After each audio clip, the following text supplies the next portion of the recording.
train in Colorado. It seems like fitness seems popular there of all kinds. Gosh, yeah, I love Colorado. We were out there a couple weeks ago for a meet in Laramie, Wyoming, and then Colorado. And my Okay. sister's out there. It's beautiful. Like more, we flew into Denver. Was about a 2 hour, 2.5 hour flight. Not too bad. Loved it. So can't wait to go back. My sister's out there. I'm going to try to get out there every year to see her. But it's just the mountains and everything. It's freaking beautiful. Okay, so as far as I got questions about like PEDs, what was your favorite PED that you would take in your prime? I feel like I probably got the most out of like TREN. Yeah. I would say it was always like hard not to, but that seems like for a while that was where I was like getting helped out the most. And then maybe closer to the end, maybe Deca was doing a little bit better for me. But then again, it was hard to tell, but it seems like anytime TREN and Anadrol were involved, like that was like things were going in the right direction, like. You notice this Yeah. thing where everyone always like denies being on TREN, and you're just like, come on, guys, we know what you're doing. Like have you noticed that? Yeah. I mean, like, I swear, anybody who's ever done a powerlifting meet, like you're doing TREN, like you're running TREN before the meet. Like I feel like there's just no way you don't. Like, like I don't know. I don't know what became like. Why is it so shameful? Is it just that one's just it's way like worse meme, than like obviously people know about like TREN rage and all that because I don't know, bro. My buddy can take TREN and he's completely normal. I took TREN, I was freaking a basket case, like emotionally and just temper wise and all that sort of stuff. So I think all the negative stigma with TREN as far as like all the stories and stuff, people are always like real hush hush about it. Like people will admit no problem that they're on cycle. They'll be like, yeah, I take tests and I'm on cycle. But then you say TREN, like, no, I've never done that. And I don't know, bro. It's like people are ashamed. It's like if maybe they don't want other people to know, because if they had some sort of outlash of anger, the other person's going to be like, it's because you're taking TREN. That's why you're being a dick right now. Or I don't know. Like, I think it is because it makes it look like their genetics aren't as good as they may seem. Because if you're like, oh, I just did that on test and Anavar, like you see, almost it's like a superiority thing of like, oh, I didn't take TREN. Yeah. Okay. That makes sense. That's what it is. That's got to be for sure. Yeah, definitely. I took TREN all throughout the whole, peak run. Like that was what I did up until the last 3 years. And my wife said no more TREN, but because how much it would affect me. But I remember some of those early meets like 21 and stuff. And I pretty much dove right into it. Like I started the cycle with test and D-ball, and then like it wasn't a couple months later, I was like, yeah, let's go to TREN. And I do like right before the meet, 700 a week. I pin the whole bottle basically because you have 1,000 milligrams in a bottle, and you're just like using it all up. Why not? Before you go to California, use it all up. So that was definitely the my bread and butter. Like that stuff was awesome. But yeah, I don't know. I don't know. It was weird because it would always like mess up my appetite so bad, and I would feel like I was never eating enough. But then I was still like making progress. I'm like, this is breaking the laws of physics right now. Like, I don't know. I just, yeah, I don't know. But then lately I got to where like, or Deca towards the end, like Deca was the kind of my bread and butter because it made training a lot more sustainable. It seemed like I could never get away with taking TREN for more than like a month or two, and then once it would stop being good, and I would just start feeling terrible all the time, and then like it felt like it'd always be really easy to get hurt or something with TREN. Yeah, I don't know. It was just Well, TREN too. TREN was just I would feel natural when I would stop it. I was like, oh, I feel natty, like relatively speaking, of course. I know it's not even comparable, but like when I would just be on test, it was just like, this is so underwhelming. Like, this is boring. My deadlift is like weak, way weaker. And then you add TREN in, and it's like everything just starts ratcheting up all of a sudden. It's freaking, the gains are so quick. That feeling was just unmistakable. Yeah, for sure. What's the most you ever did like cycle wise? Because my peak cycle was that 2019. It was when I had stopped taking TREN, but I just compensated with everything else.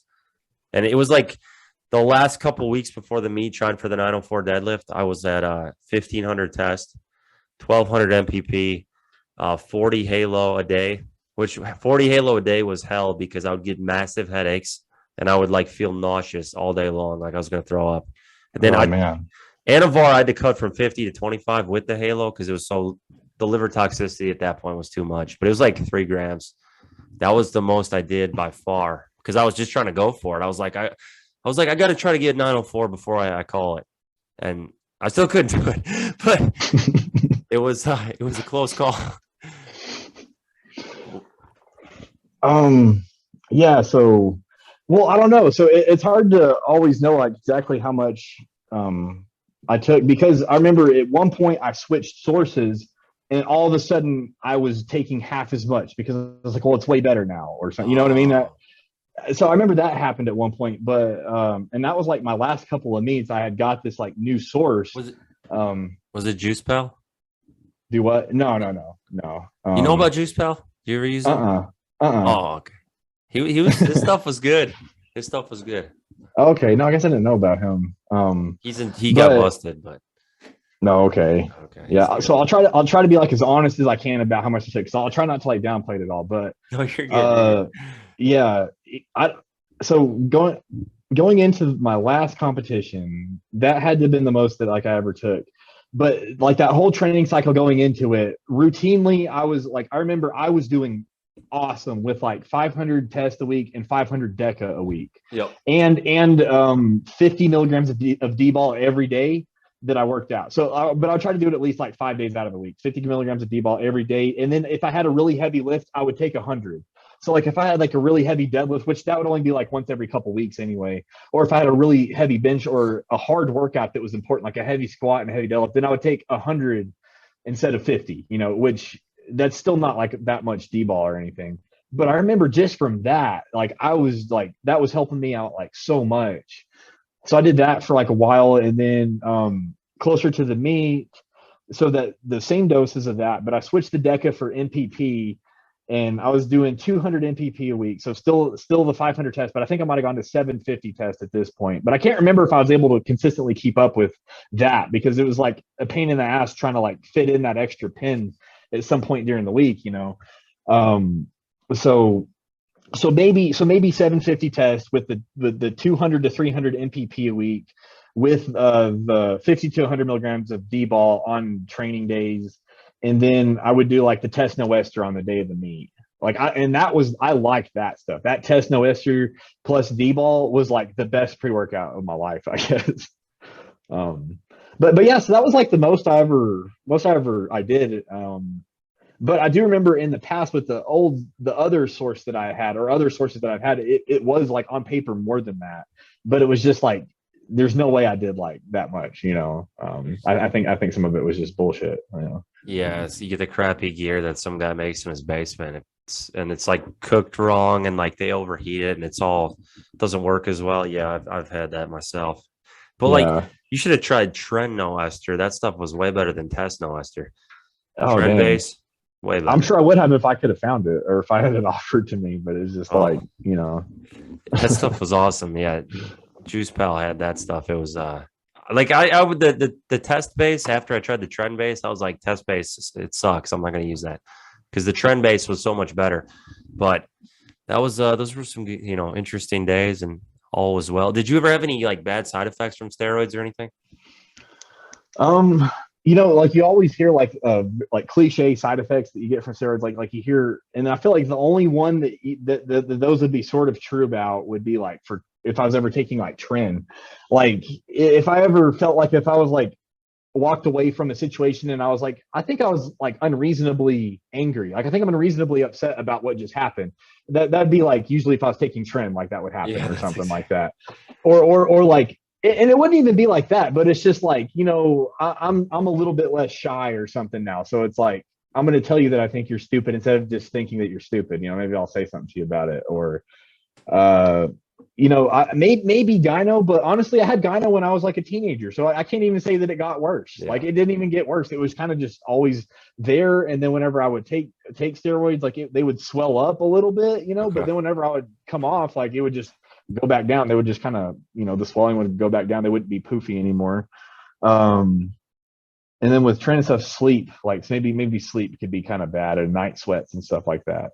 Yeah. And then just like the appetite thing, like just messing up my appetite. But I only noticed any of these things like on TREN. The rest of the things, maybe Anadrol would make me kind of nauseous throughout the day eating and stuff. So that seems to be a side effect I'm sensitive to. So if anything can cause that, like I'm probably going to get hit with it a little bit. But yeah, like, so those are probably just the worst side effects I ever had. Like nothing too terrible. That's good. Yeah, I just TREN was very, very strong as far as the reactions and such, but it hit me harder than other people. Apparently, it was pretty rough. Now, do you